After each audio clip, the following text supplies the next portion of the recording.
E nosso seminário hoje vai ser referente às tintas de efeito à base de água, para aplicações em flexografia e rotogravura. Bom, para quem não me conhece, meu nome é Emerson Boni, eu sou responsável pelos negócios de tintas gráficas da Eckert, na região.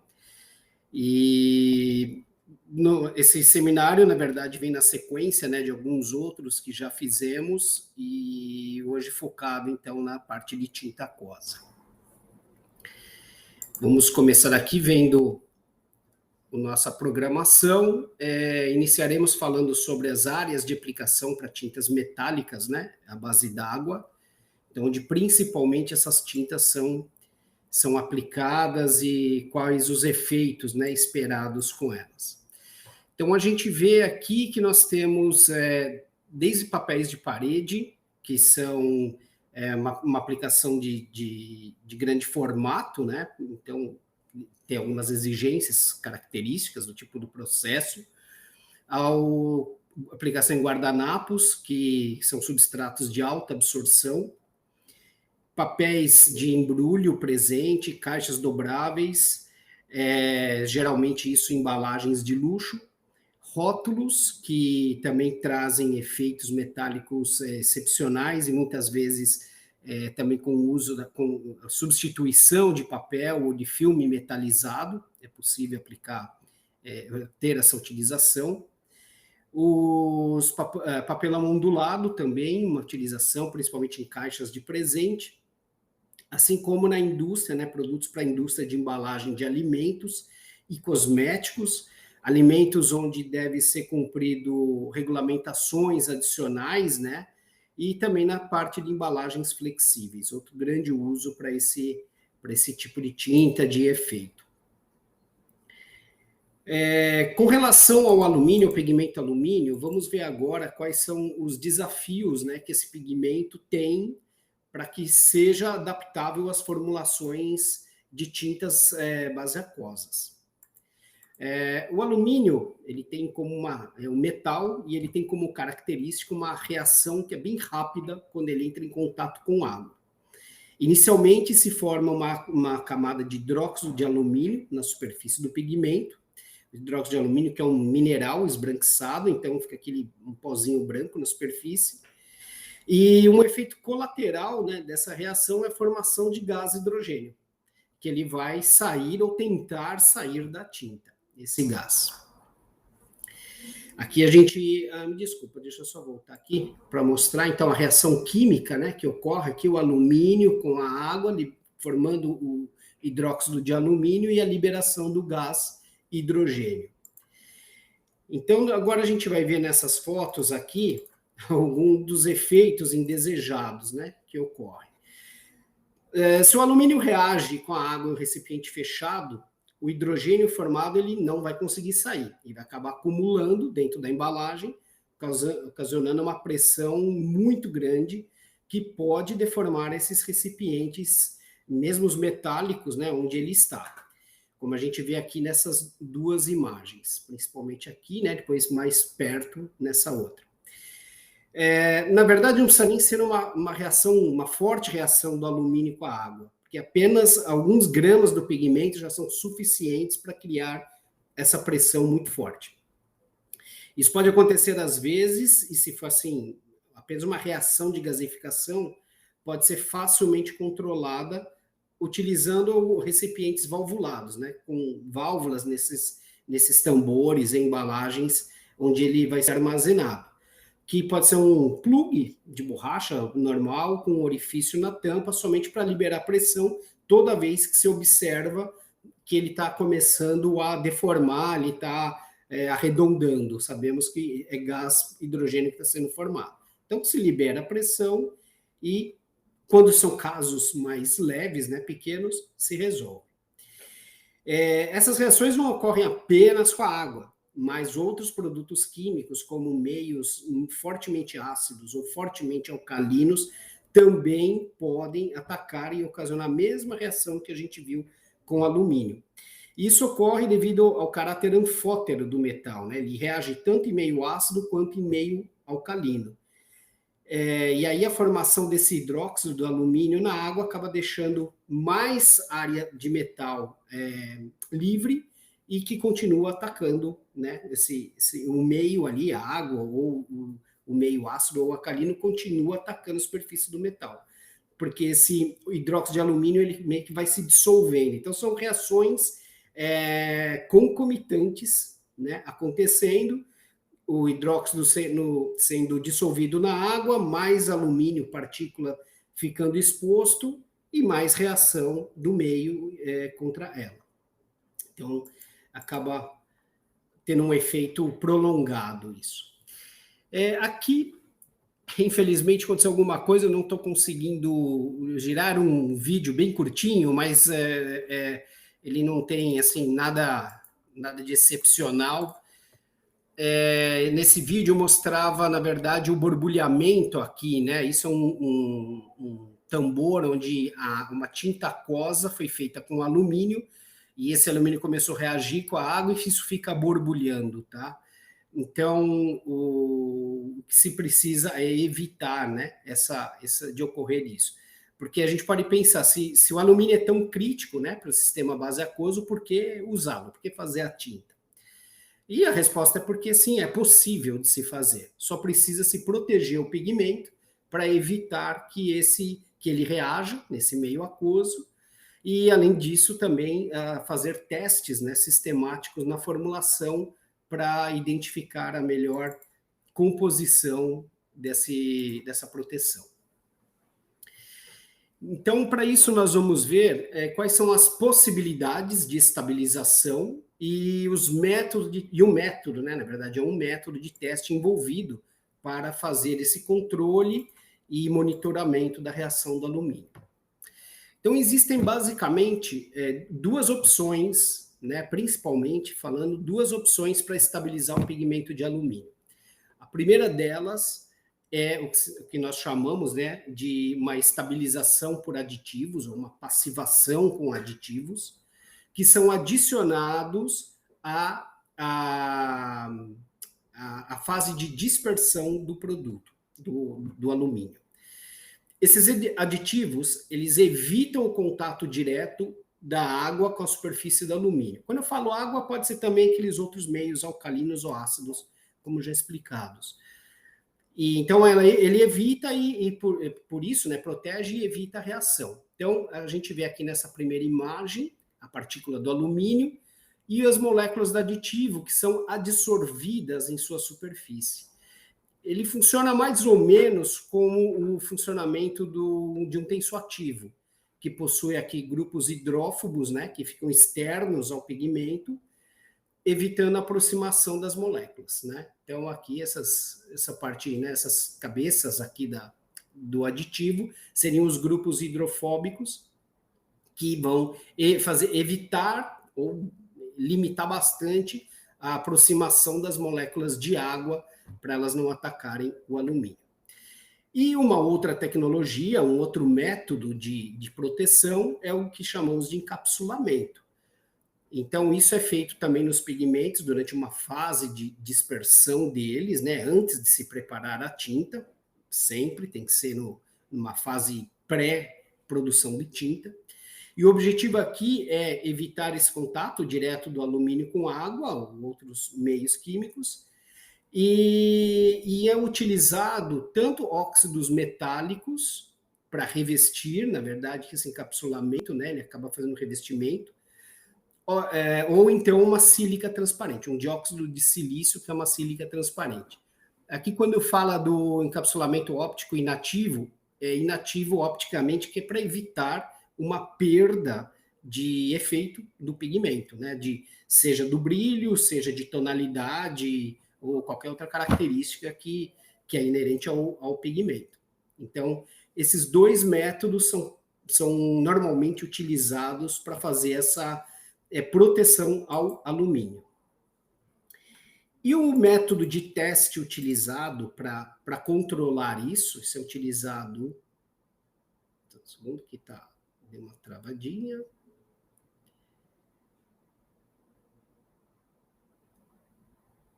Ele resolveu. Vamos ver de novo. Agora sim. Então, o teste que é feito, né, para controlar, geralmente se faz esse teste em uma fase de desenvolvimento e também até controle de qualidade, para identificar quando se está bem feito o tratamento. Então, a Eckert tem como método de controle de qualidade esse equipamento aqui, que é um frasco lavador de gás, que ele é preenchido aí com cerca de 300 ml da mistura de água com alumínio. Tá?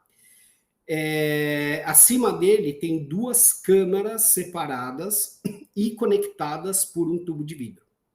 A câmara inferior é vedada, a prova de gás, a prova de saída do gás, né? E a superior não, ela fica aberta. O hidrogênio, então, que é produzido aqui nessa mistura, começa a subir o gás. Ao entrar em contato com essa câmara inferior, ele vai empurrar esse líquido, né? Ele vai ocupar o espaço e com isso ele vai forçar o líquido a subir. Esse líquido vai subir e vai entrar na câmara superior. E dessa maneira, nessa câmara superior, a gente tem ela é graduada e aí é possível fazer a leitura, né? Através do nível aqui, fazer a leitura do volume de líquido deslocado pelo gás. Como eles são proporcionais, o volume do líquido deslocado é igual ao volume de gás formado aqui na reação. Para passar nesse teste de gasificação, o volume deslocado não deve exceder um determinado valor, tá? Após um determinado tempo. Então, existem parâmetros aí para esse controle. Aqui na imagem, na foto, é uma foto do teste realizado, onde os frascos ficam num banho-maria, 40 graus, e ele tem, assim, como principal vantagem desse teste, além de ser um teste simples, né, de preparo e de se fazer, a principal vantagem é que aqui a gente pode, além de água, não apenas água misturar com alumínio, mas pode-se também misturar uma outra solução semelhante ao que vai ser utilizada na produção da tinta. Então, por exemplo, se estamos falando de um meio muito alcalino ou um pouco mais ácido, soluções com esse nível de pH para simular, né, com mais exatidão a realidade que vai ocorrer depois que a tinta estiver produzida. Como desvantagem do método é que às vezes ele pode demorar muito tempo, porque os alumínios que não estão protegidos, eles têm uma reação rápida. A gente vai ver no gráfico que é bem rápido mesmo a decomposição dele.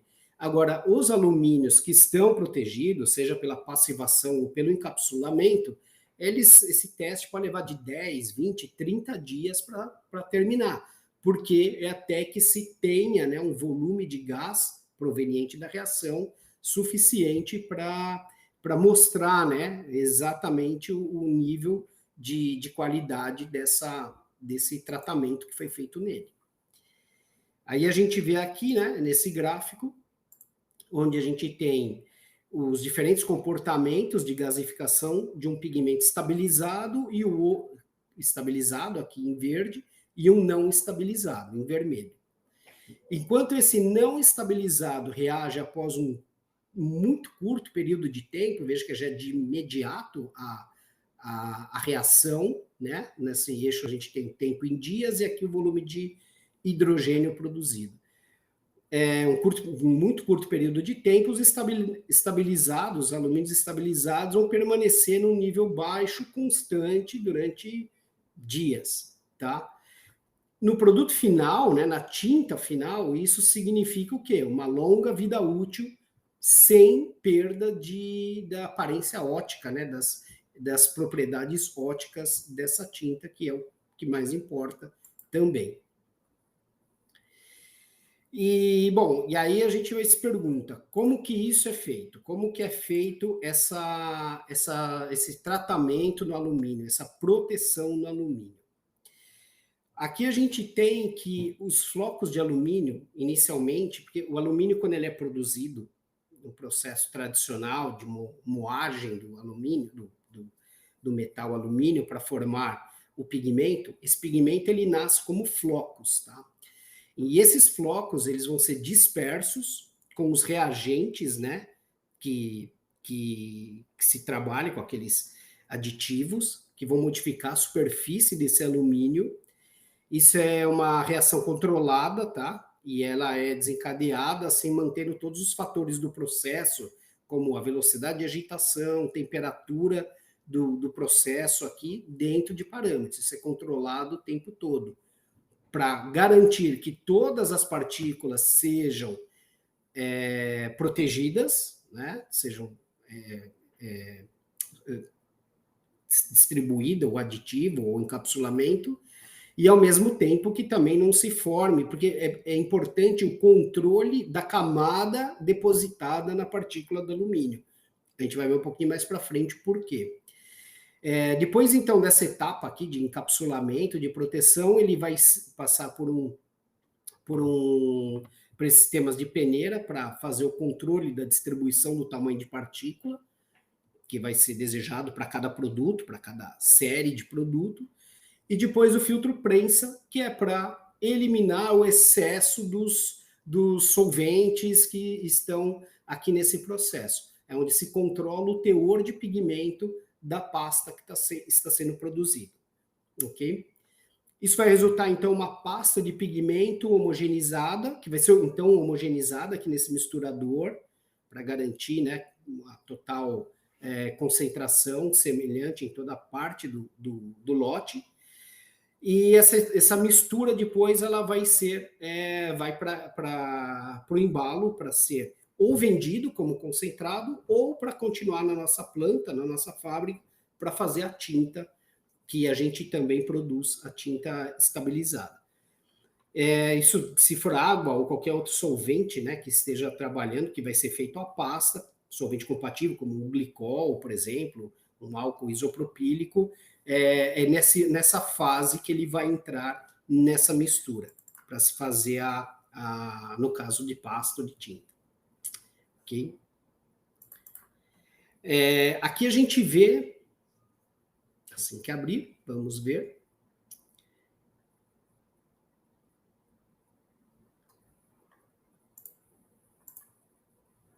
Tá meio lento, desculpe. Aqui nessa imagem a gente vê, então, uma imagem do microscópio eletrônico de varredura, onde são feitos cortes no pigmento para observar, então, essa película protetora que foi criada. E aí, no lado esquerdo, por exemplo, a gente tem, foi feita a estabilização por aditivo, então a gente vê que essa película, ela é mais assim, levemente visível, né? Ela não é algo muito intenso, muito forte sobre o alumínio. Enquanto que do lado direito, a gente vê o alumínio que foi encapsulado, né, com uma camada de dióxido de silício, e aí essa sílica ela vai dar uma maior proteção e um recobrimento superior na partícula do alumínio. Então a gente vê que, né, nessa foto a gente já vê como o revestimento é melhorado no caso do encapsulado, e isso vai gerar o quê? Uma estabilidade química superior, tá? Então, já está relacionado realmente à camada feita em torno do alumínio, do pigmento alumínio. Bom, existem mais de 2 possibilidades de estabilização. A escolha depende do objetivo que se precisa para a tinta ou, né, para o projeto que está sendo desenvolvido. Quanto melhor a estabilização química, né, para ser uma melhor estabilização química, a camada em volta do pigmento vai ser mais espessa, né? Essa camada superficial que se faz no alumínio, no pigmento, vai ser mais espessa, mais grossa. Só que isso acaba, como consequência, deixando o pigmento mais pesado, mais denso, o que vai reduzir o teor de pigmento na formulação. E isso vai levar ao quê? Uma menor cobertura do pigmento. Então, é um efeito cascata. Por isso que precisa-se escolher adequadamente o tipo do processo de estabilização que melhor se adeque à necessidade do projeto, da tinta que o cliente quer produzir. Então, assim, logicamente a gente busca o melhor compromisso entre estabilidade, né, do material no meio, mas sem comprometer as características ópticas, né, as propriedades ópticas desse pigmento, né, para não uma coisa não acabar com a outra, não diminuir a outra. As classes mais usadas, né, de estabilização estão aqui, estão no lado aqui mais simples, né, na parte de baixo, é onde tem esse primeiro colchete verde aqui, que é estabilizado por aditivo, encapsulamento, e aí depois, até aqui, o encapsulamento. Acima disso, já em tintas gráficas não é muito utilizado. Esses outros processos, que são estabilizações mais robustas da partícula do pigmento, já vai ser utilizado mais em tintas industriais, tintas que necessitam resistências, não só do pH, mas de meios químicos, muitas vezes meios mais ácidos, que podem atacar o pigmento, pode atacar até a proteção do pigmento. Então, mas em tinta gráfica já não é tão necessária chegar nesse ponto. Tá? Em geral, não se chega. Que é o que a gente vê aqui nesse slide. Os os graus comumente usados para aplicação e impressão, onde o pigmento básico, né, aqui na base da pirâmide, é usado apenas para aplicação base solvente, nosso rotovário.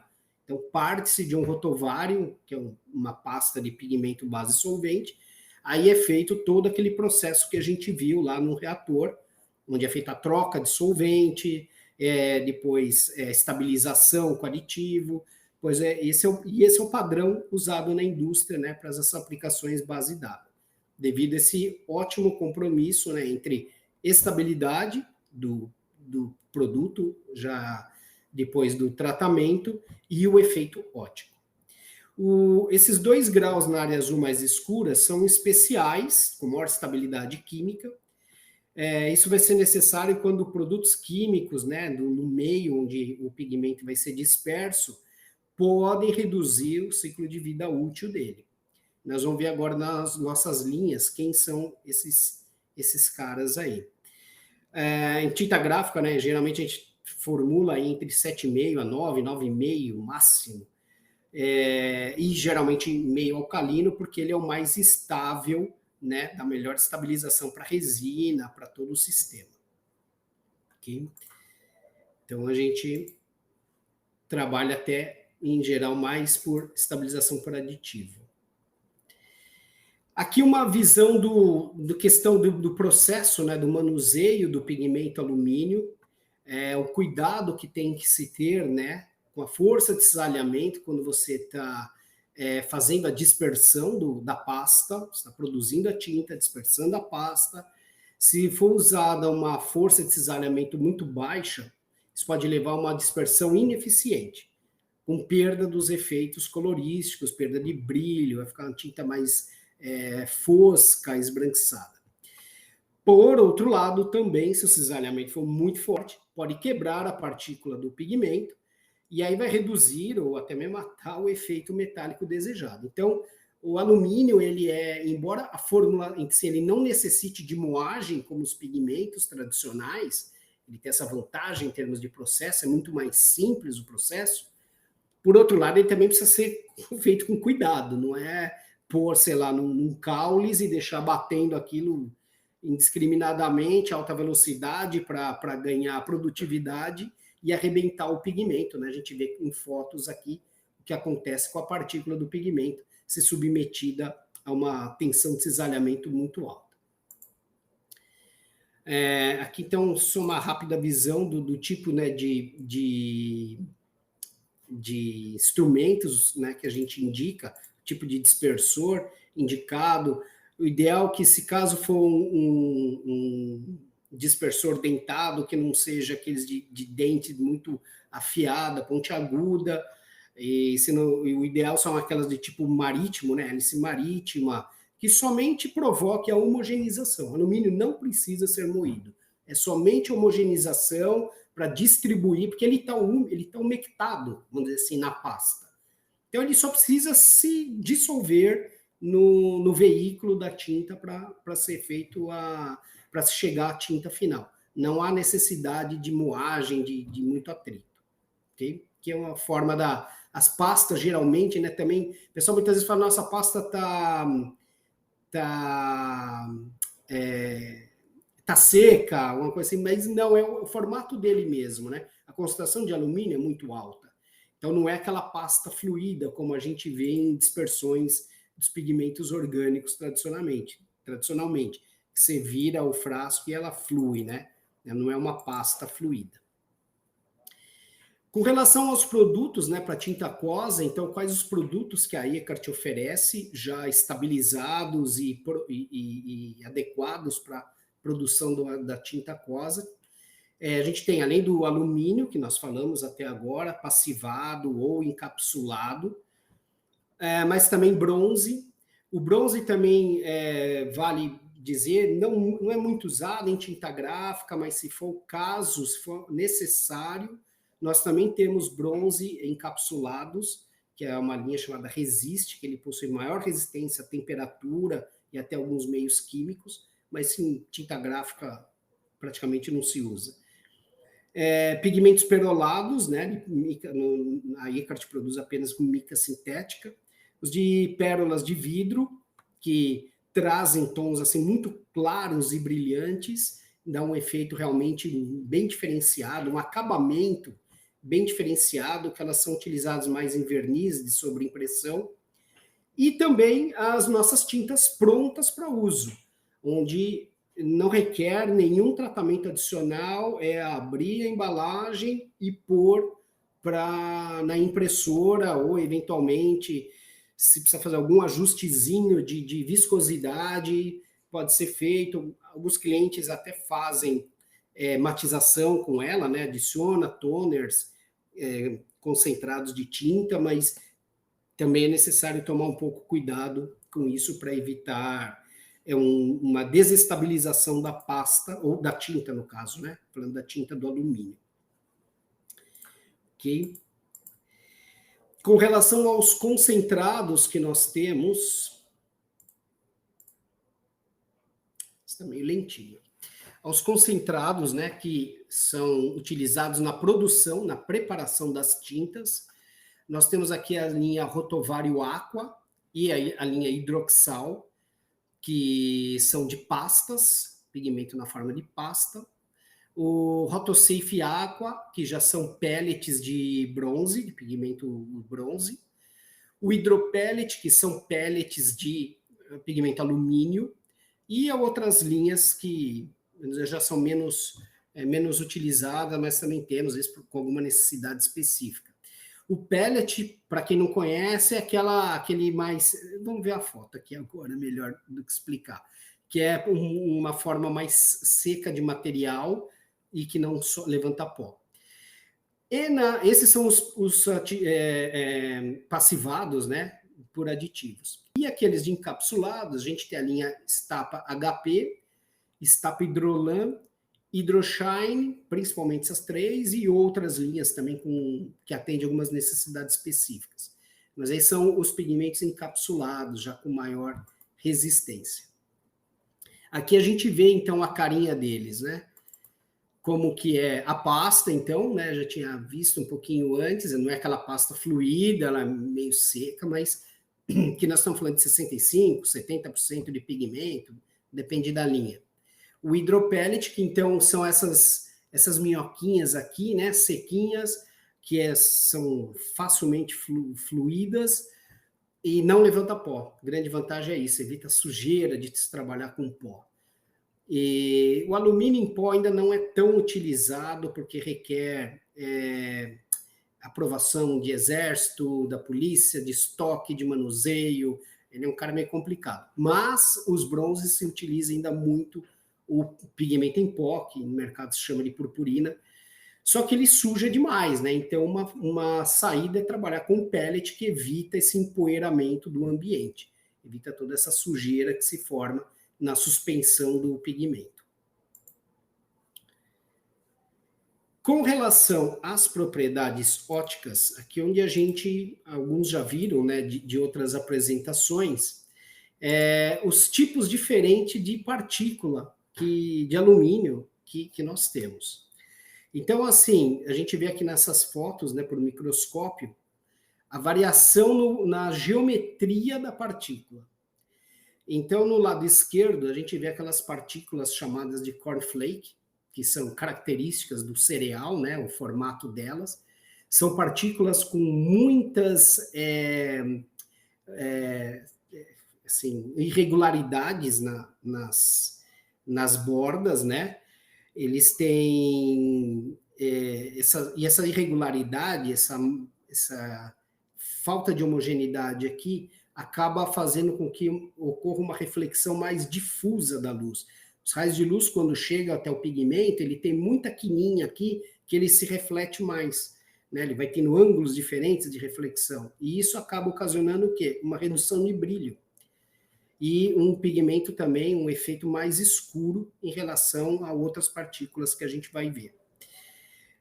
Aqui ao lado direito, porém, para completar sobre o cornflake, ele tem uma cobertura muito boa, né? O efeito metálico não é a característica metálica, sim, não é a superior, mas a cobertura é muito boa. No segundo passo, a gente tem o que chamamos de pigmento silver dollar. Tem esse nome também por causa do formato, que parece uma moedinha de dólar.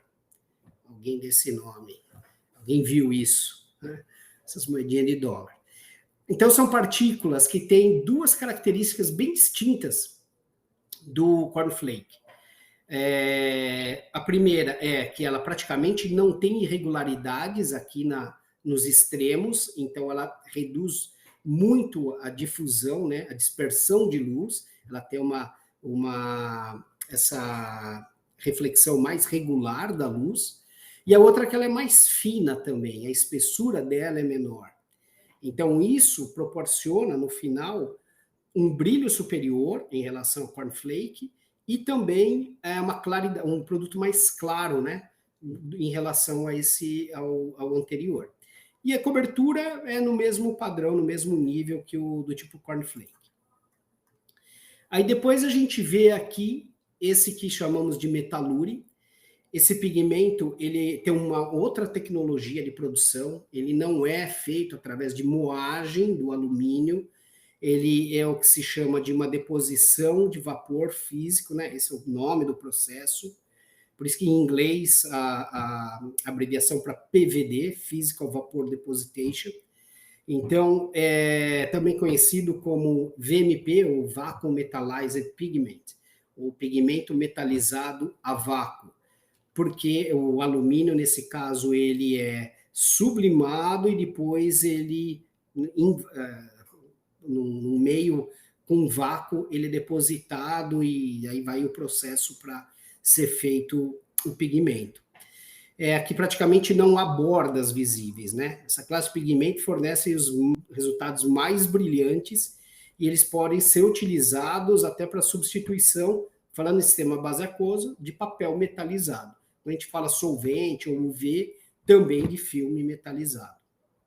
Então, a cobertura também é muito boa e as propriedades, né, as características metálicas são as superiores do mercado. Depois a gente vê na última foto o pigmento bronze, que também é um pigmento do tipo cornflake, né, uma característica de partícula, que ele vem em preto e branco, porque o microscópio, né, traz a foto em preto e branco. A capacidade de cobertura é muito boa. O bronze, ele não é um metal puro, né? Ele é uma liga metálica, é uma liga formada entre cobre e zinco. E aí a gente tem, né, depois nós vamos ver com um pouquinho mais de detalhe, mas a gente tem as tonalidades de ouro esverdeado ou avermelhado, dependendo da composição dessa liga. Essa liga acaba sendo, né, devido à natureza dos metais envolvidos, o cobre e o zinco, ela acaba sendo mais densa que o alumínio. E isso acaba ocasionando, se vê no própria embalagem, né, um peso maior e também um maior nível, né, de opacidade quando aplicada a tinta.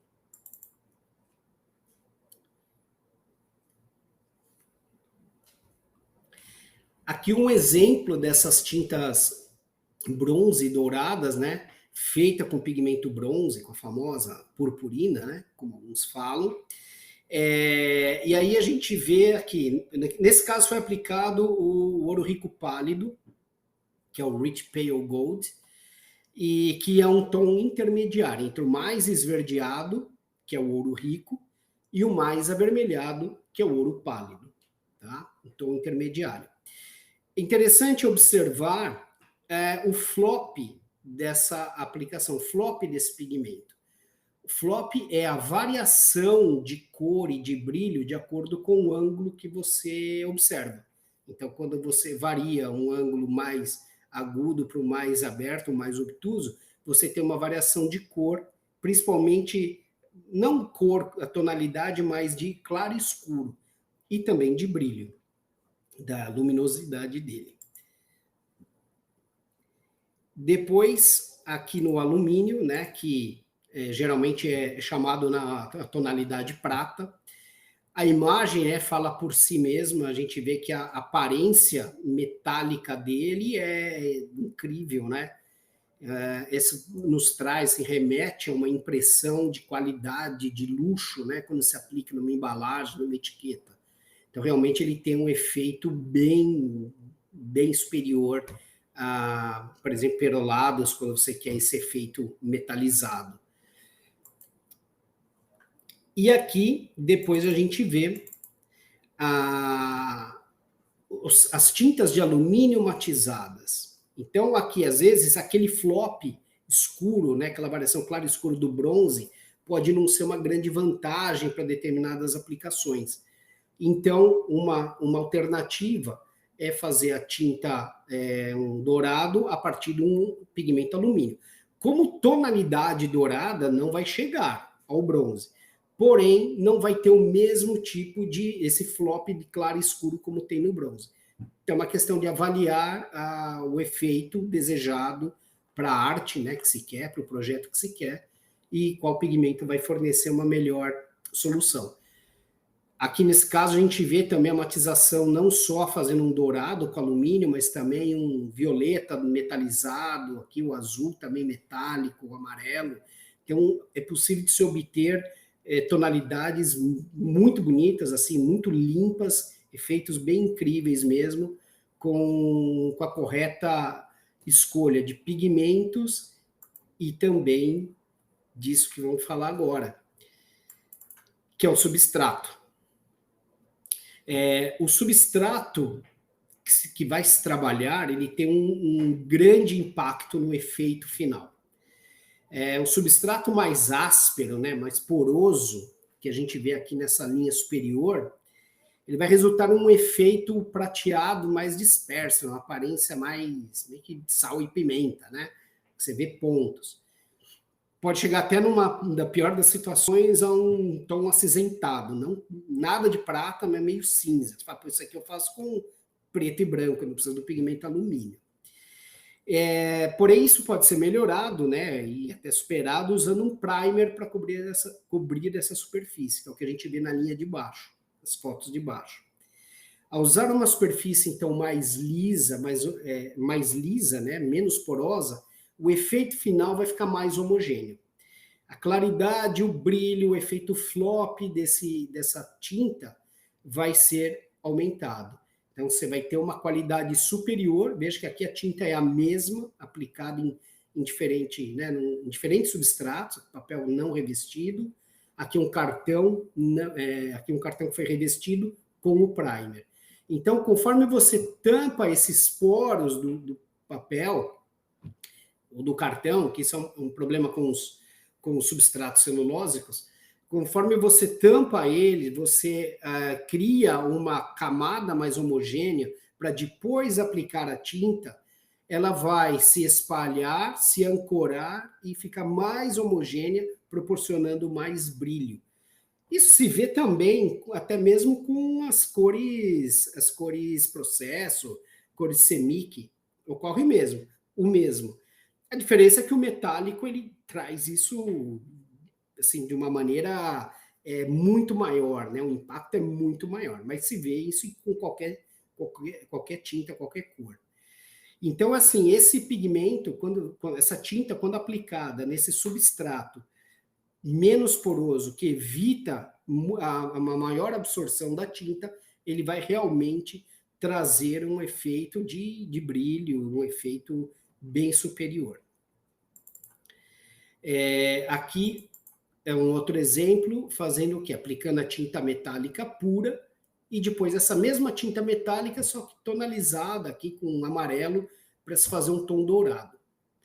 Então, aqui o que a gente vê é que a tinta, em diferentes tipos de papéis, né, papéis com diferentes graus de revestimento, no caso, aqui não é primer, é revestimento do papel, você também tem desde um brilho superior até esse papel que é revestido lá com argila, aquele papel que você mexe nele, fica soltando aquele pó, que é uma qualidade inferior de revestimento, então você vê como vai havendo perda também. E o mesmo ocorre com a tinta que foi matizada. Então, assim, aqui a ideia, né, que se quer passar é que é tão importante, ou às vezes até mais, que a qualidade do pigmento que você está buscando, é a qualidade do papel, do substrato, né, para dizer genericamente, do substrato, e também do tratamento que vai ser dado a ele. Então, às vezes, se você não vai trabalhar com substrato de alta, por exemplo, papel de alta gramatura, com revestimento, apenas com a aplicação do primer, você já consegue melhorar muita qualidade de brilho da tinta que você vai aplicar depois.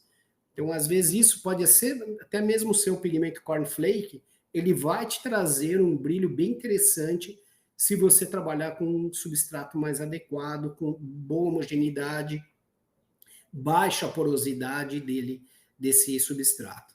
Okay? Então, isso é uma dica importante para quem trabalha principalmente com sistema base aquoso. Um outro ponto, né, uma outra propriedade aqui que a gente precisa, que é importante de falar, é a respeito dos aglutinantes, né, dos sistemas de resina. Os sistemas à base de água, eles são bastante exclusivos na indústria de impressão, porque diferente dos outros sistemas químicos, como solvente, UV, LED, o aglutinante aqui, né, a resina, ele não tem afinidade com o solvente do sistema, que é a água. Então, o que acontece? Ele não é, essa resina, esse aglutinante, ele não é diluível em água. Se for misturar, ele não vai se juntar. Por isso é feita, então, uma emulsão. Esse sistema de resinas, ele vai ser emulsionado, essa resina vai ser emulsionada com agentes emulsificantes, para que ele fique estável, nessa forma de emulsão, na água. E essa emulsão, então, ela vai ser aplicada ao substrato. Seja um verniz, ou seja a tinta, ela vai ser aplicada ao substrato. Ao entrar em contato com o substrato, então, a água desse sistema vai começar a evaporar ou penetrar no substrato. E isso acaba ocorrendo que a viscosidade, durante essa fase de saída de água, a viscosidade vai aumentando porque você começa a ter mais sólidos da resina. E esses sólidos, eles acabam o quê? Eles começam a se pressionar, né? Eles vão se juntando, vão se pressionando, se compactando, até formar aqui uma célula de sólidos de resina. Ela não é, né? Isso é basicamente já o filme, né? O começo do filme de tinta. Ela não é assim tão perfeita quanto os filmes de tinta que a gente trabalha, que a gente conhece sistema solvente, ou de Makura UV, mas ela é boa o suficiente para as aplicações, para reter o pigmento, reter o brilho da tinta aqui nesse substrato. E depois essa estrutura aqui, né, celular, após a completa secagem, ela ainda vai ser, né, ela vai se tornar visível com o efeito da tinta que se desejava para o nosso trabalho. E esse aglutinante, obviamente, ele vai ter uma grande influência na aparência. De acordo com a característica desse tipo de resina, TG, a teor de sólidos, o tipo do monômero utilizado, às vezes um monômero, às vezes são vários monômeros, né, que se trabalham, até um dímero, um terpolímero que se trabalha nele, você vai ter diferentes características no resultado final do filme aqui que foi impresso. E ele também vai carregar o pigmento na superfície. E aí a gente vê aqui nessa foto, nessa microfotografia, o aglutinante depois de seco, né, as partículas dele aqui, que estão juntas, estão compactadas, como a gente viu no diagrama anterior, e o pigmento que vai ficar retido com ele. Aí ele vai estar, o pigmento vai estar ao redor aqui, junto, separado, em cima e embaixo, mas vai estar junto nesse meio e dessas células, né, dessa estrutura celular que foi formada pela emulsão aglutinante. E isso, de acordo com que ele seca, a taxa de evaporação, o tempo de evaporação, de acordo com essa orientação, isso vai influenciar na orientação do pigmento, que vai o quê? Influenciar no efeito final. Então, por isso que às vezes uma mesma tinta, em diferentes condições de secagem, pode uma vez estar mais brilhante ou menos brilhante. De acordo com a velocidade de impressão, a temperatura de secagem, a velocidade geral, né, da secagem da tinta pode influenciar na questão do brilho, devido a uma maior ou menor orientação do pigmento na superfície dela. Em seguida, nós vamos ver algo também interessante e importante, que é sobre o verniz de sobreimpressão. Vamos lá, que ele tem que estar no tranco, esse aqui. Aqui a gente vê, nessa foto, papel, a camada de tinta, né, aplicada, e depois foi aplicado um verniz de sobreimpressão. Esse verniz ele pode trazer uma influência, às vezes, negativa, se ele não for aplicado adequadamente, corretamente. Porque se for aplicado da maneira que deve ser, obedecendo o tempo de secagem da tinta e o tempo de secagem dele e o verniz adequado, ele vai proteger a superfície da tinta, a superfície do pigmento metálica, contra, por exemplo, atrito, né? Ser esfregada, ou de repente é uma embalagem que pode ser esfregada, arranhada. Então esse verniz vai proteger. Às vezes, o verniz sobre impressão pode reorientar o pigmento, o que quer dizer, levando a efeito menos brilhante, reduzindo a claridade, mudando o aspecto óptico dele. E o que isso quer dizer? É que ou foi aplicado verniz de sobreimpressão sem a tinta ter sido seca, né? Ter secado adequadamente, ela ainda estava um pouco úmida, a hora que aplicou o verniz sobre impressão, houve uma dissolução dessa tinta, ou a composição do verniz tem, às vezes, algum aditivo, tem algum solvente ali misturado que pode dissolver a tinta. E dissolvendo a tinta pode acabar tirando o pigmento ou desequilibrando o pigmento daquele filme de tinta que já estava lá, onde ele já estava lá quietinho. Então, é por isso que é muito importante se testar antes, né, de uma aplicação lá industrial, para verificar, né, com antecedência se aquele verniz não vai ocasionar algum problema para a tinta aplicada. Então, isso é muito importante, às vezes é esquecido, porque o pessoal lá na gráfica, eles, não, eu sempre uso esse verniz é o mesmo, só que às vezes mudou alguma coisa na composição da tinta e quando eles entram em contato, acaba ocasionando algum problema. Então, é sempre informado, assim, orientado para a gente que trabalha com pigmento metálico, principalmente onde é mais visível esses problemas, que se faça esse pré-teste, né? Se conheça, se não vai ocorrer algum problema entre eles. Depois aqui a gente vai falar um pouco sobre as informações técnicas que nós disponibilizamos. Para as tintas prontas, Eckart, né? Hot-Star, Metal-Star também lá de offset, Ultra-Star de tintas líquidas, a Eckart fornece, melhor dizendo, um boletim técnico chamado TPI, que é onde informa, né, ou grande parte das propriedades, né, que estão aqui descritas.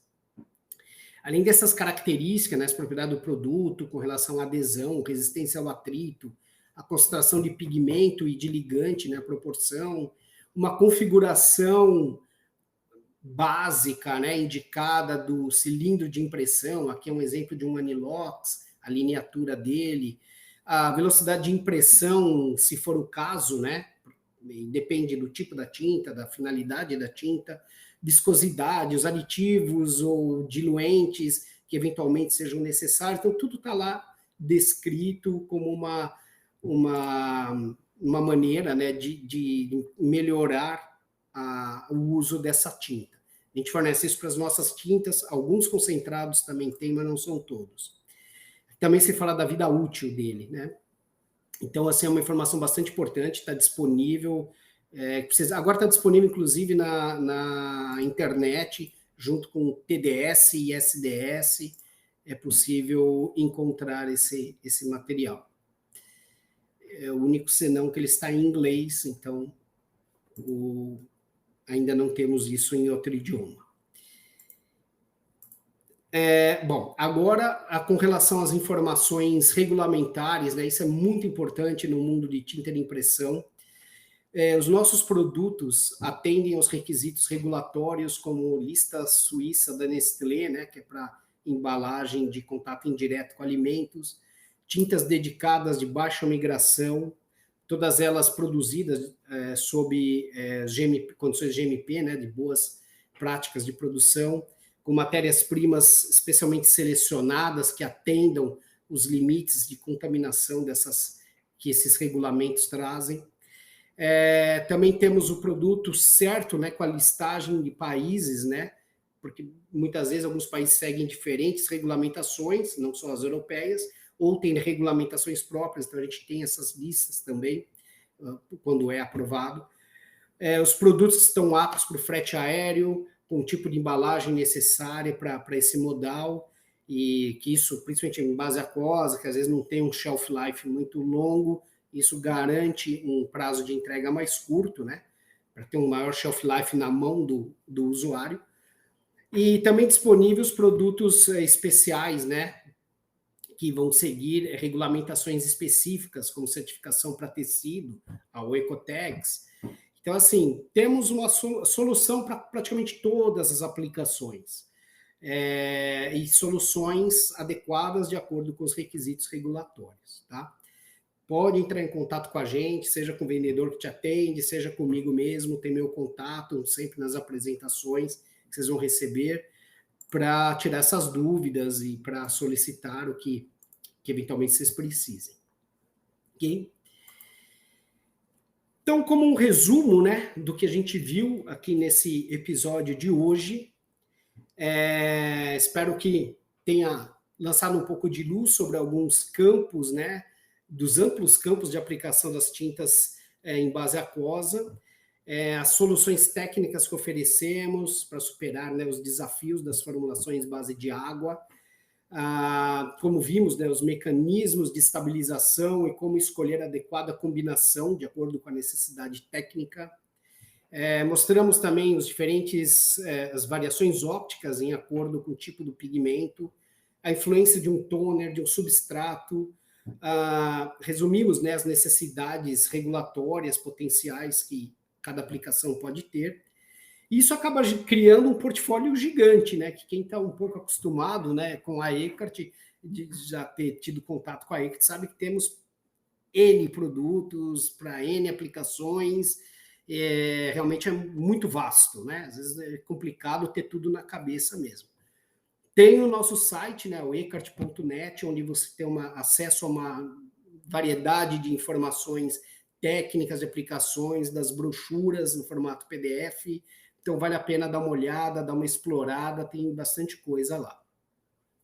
Além das informações e listagens, né, dos produtos que estão exibidos online, pode sempre entrar em contato com a gente através do vendedor que te atende, do seu representante, diretamente comigo, para tirar, né, dirimir qualquer dúvida e que seja necessária. A gente tem um material específico também para o caso das embalagens, né, produtos para embalagem alimentícia, isso vem ganhando cada vez mais espaço, produtos com ambientalmente, né, amigáveis, isso também recicláveis, Então, isso cada vez mais tem sido explorado e sido requisitado no mercado. Então, a gente está preparado aí. O que não tivermos na mão na hora, vamos em busca para trazer, né, o mais rápido possível.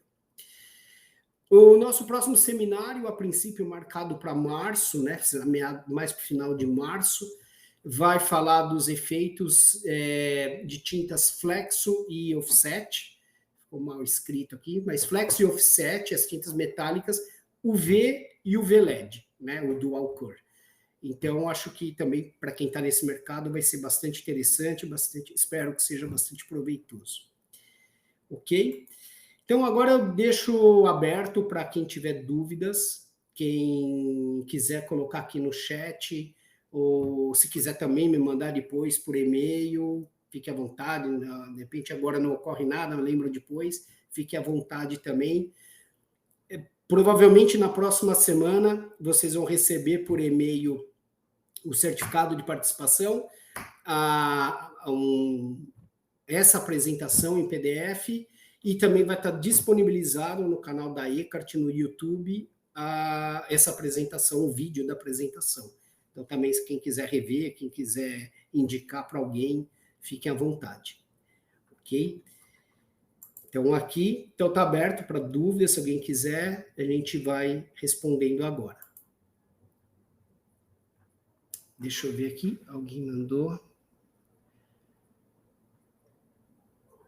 Alguém pergunta sobre o rotovário, se ele é o resultado do processo, a origem dele.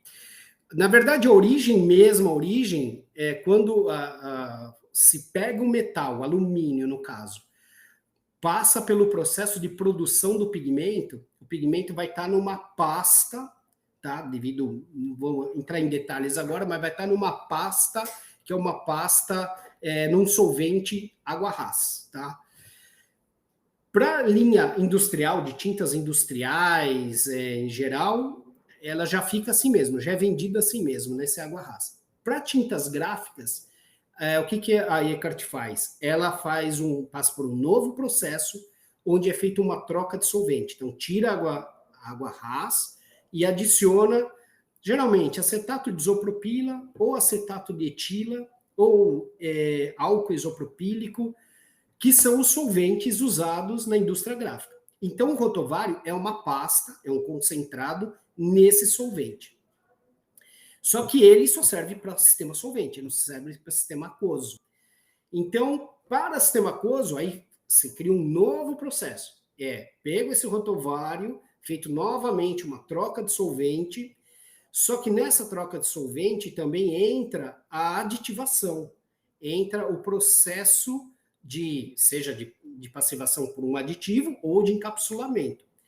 E se cria agora um novo concentrado, que é um concentrado do alumínio estabilizado, que vai ser utilizado para sistema aquoso, vai estar apto para o sistema aquoso. Esse concentrado, a gente também tem, tanto na forma de nome rotovário, só que aí vem escrito rotovário aqua, não é mais rotovário. Só rotovário é solvente. Aí, nesse caso, vai ser rotovário aqua. E também pode ser o estapa hidroxal, para os passivados, ou estapa hidrolan, que é uma pasta encapsulada. Esses são os principais que são trabalhados na indústria gráfica. E quando se quer fazer o pellet, que é um concentrado seco, maior teor de pigmento, e que é apto, né, até para transporte aéreo, aí isso é reduzido o teor de solvente, na verdade é trocado o teor de solvente, é um outro processo, veja que é processo em cima de processo, mas não tem como evitar. Isso acaba acarretando também custos, né, infelizmente, por causa desses processos. E aí é o que se cria os pellets. Esse pellet pode ser hidropellet ou pode ser rotosafe, rotosafe pellet. Então, depende do produto, né? Como eu comentei, tem vários produtos e agora você tem isso aí. Mas rotovário é uma marca de concentrado. Pode ser rotovário, só rotovário solvente, rotovário aqua para água, rotovário UV para sistema de cura UV. Legal? É uma das marcas da Eckhart para essas aplicações. Legal que já... Bom, deixa eu ver se alguma outra. Houve também uma pergunta mais cedo a respeito da substituição, né, de papel metalizado, cartão metalizado. Uma linha nossa adequada para isso, no caso de base água, que é o Topstar Aqua, é uma tinta pronta também, e essa tinta ela é feita com aquele pigmento do tipo metalure, que é um pigmento de mais alto brilho. Então, essa tinta, junto, né, a condições adequadas lá do substrato, como a gente viu, seja de uma aplicação no primer ou a qualidade do substrato, chega-se sim a uma... Vimos até uma foto, né, aqui durante a apresentação, um brilho que, para muitos casos, pode substituir o papel metalizado. Porque o papel metalizado você vai trabalhar apenas em muitos casos, muitas artes, apenas uma parte dele que quer, né, o efeito metalizado. E aí você tem que cobrir o resto. Então, ou seja, é um papel mais caro e você está cobrindo ele porque você não quer aquele efeito dele. Então, a tinta ela vai te dar o efeito localizado de brilho desejado.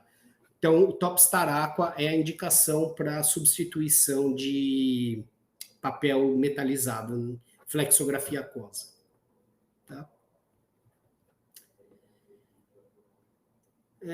Quais são as resinas mais indicadas para formulações de tintas flexo-água em formulações metálicas?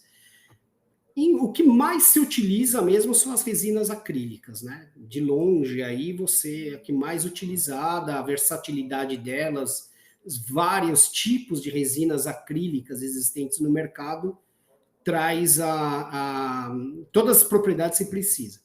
Eventualmente, de acordo com, às vezes, necessidade, né, a característica do substrato, por exemplo, ele tem que ter resistência à água, né, aquelas embalagens de alimentos que vão ficar em geladeira, alguma coisa assim, aí se utiliza algumas resinas um pouco mais duras, um pouco mais resistentes, tipo resina PU, pode ser também composta. A única coisa, embora em água não se utiliza, mas acho que vale a pena falar, porque muitas pessoas que trabalham com sistema aquoso também trabalham com solvente, é que para o caso de bronze não se indica, não pode utilizar resina nitrocelulose, porque a acidez da nitrocelulose vai reagir com o pigmento e vai começar a esverdear. Ela vai atacar o cobre da liga metálica e vai começar a esverdear. Então esse é o maior... O principal problema em termos de resina com os pigmentos metálicos é bronze com nitrocelulose, mas é mais no sistema solvente. No sistema aquoso, o problema é o pH, que é aquilo que a gente falou, né? Que é até a próxima pergunta. Faixa de pH mais indicada. Se possível, não ultrapassar o pH 9. Essa é a melhor indicação, principalmente para os alumínios que estão estabilizados no processo de aditivação, que é o processo chamar mais simples, né? Que a gente viu lá as moléculas do aditivo circundando a partícula do pigmento. Então, pH entre 7,5 até 9, essas pastas, que são o estapa hidroxal, algum rotovário aqua, eles em geral, vão resistir bem. Se for necessário um pH, trabalhar com veículo com pH acima disso, aí a recomendação é partir para as pastas chamada Hidrolan, porque aí já são os encapsulados. Então, esse encapsulado, ele vai garantir uma melhor resistência no pH acima de 9. Também não quer dizer que vai aguentar 14, não é isso. Mas assim, porque mesmo esses sistemas, às vezes eles são muito sensíveis, né? Sistemas de encapsulamento são um pouco sensíveis. Então, 9,5 até 10, há casos assim que ele vai resistir. E acima disso, aí tem que ir para um produto, que eu vou chamar agora de mais técnico, que é tipo aquele estapa HP que eu comentei, tem UCP, mas em geral em gráfica não se usa isso, a não ser que seja uma aplicação muito, muito específica que requeira essa alta resistência, tá? Mas não é comum, é totalmente fora da casinha de tinta gráfica isso. Tá? Espero que tenha sido claro.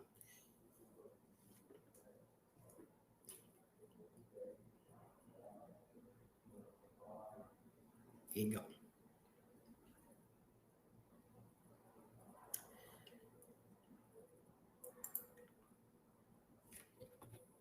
Mais alguma?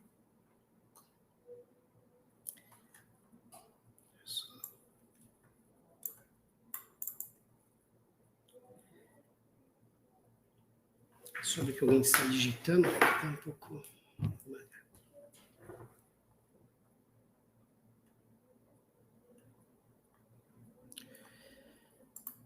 Uhum.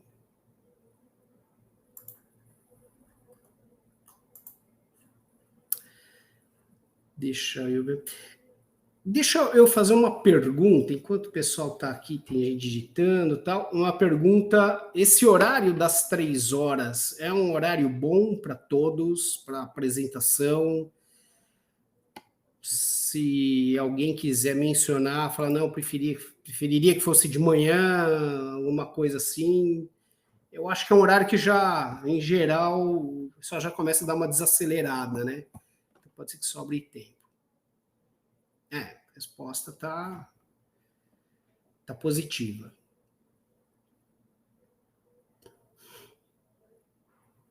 Legal.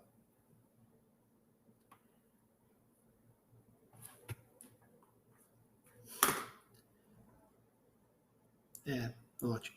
No seminário anterior eu tinha feito a mesma pergunta, em geral o pessoal gostou mais da parte da tarde, então manteremos para as próximas esse horário. Bom, gente, se ninguém tiver mais nenhuma pergunta agora, eu vou encerrar, tá, a apresentação.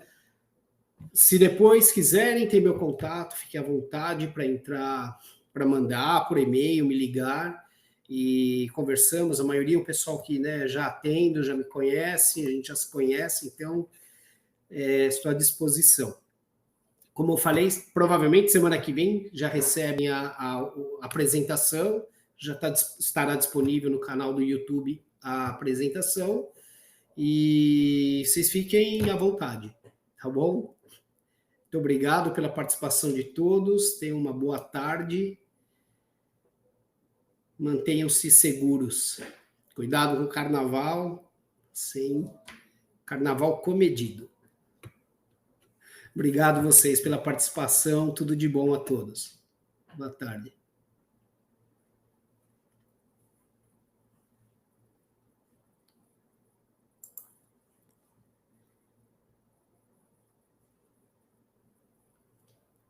Estamos muito.